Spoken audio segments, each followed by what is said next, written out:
We know enough about climate change. It is time for decisions now.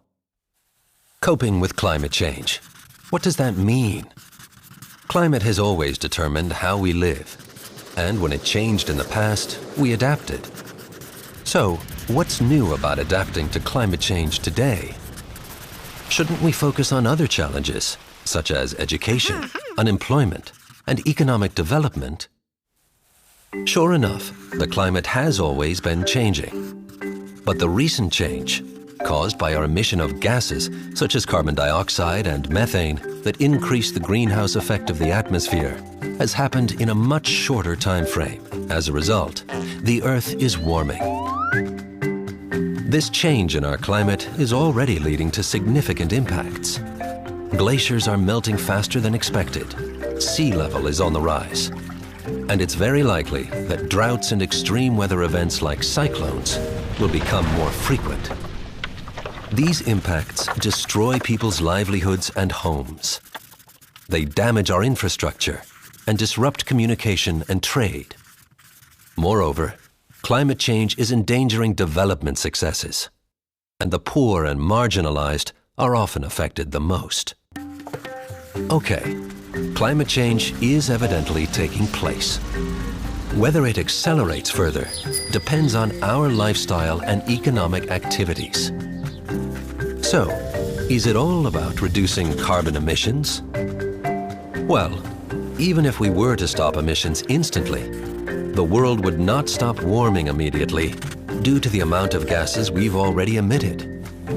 That's why we must do both: reduce greenhouse gas emissions and adapt to inevitable climate change.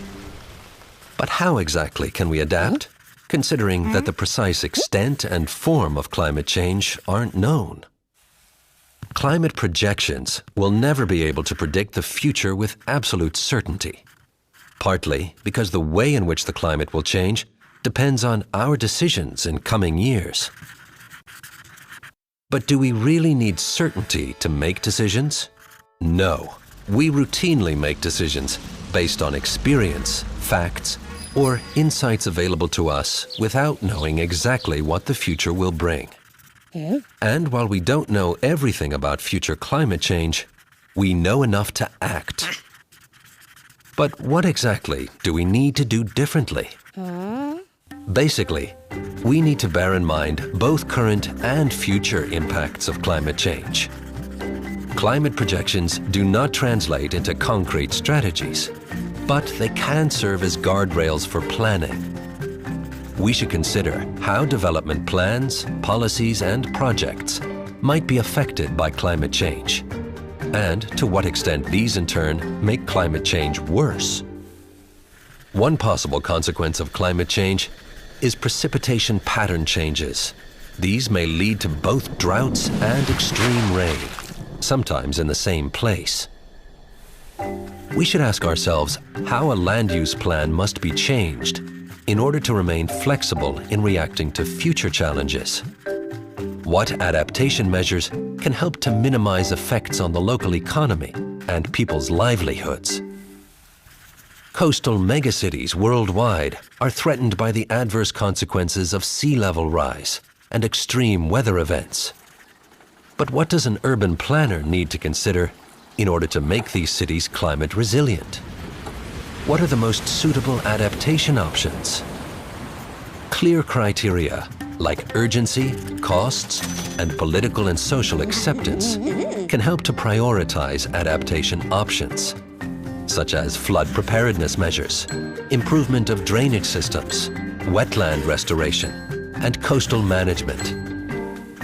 Adaptation is a learning process.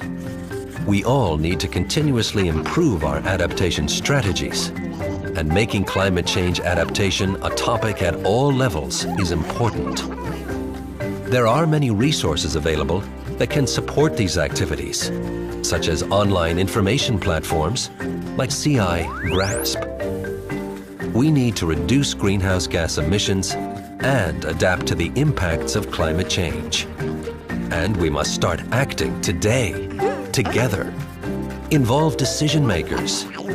Increase understanding about climate change. create awareness about the need for society to adapt. These are important first steps. Preparing for possible things to come is much better than bearing the impacts of climate change without any protection. We know enough. Now let's adapt.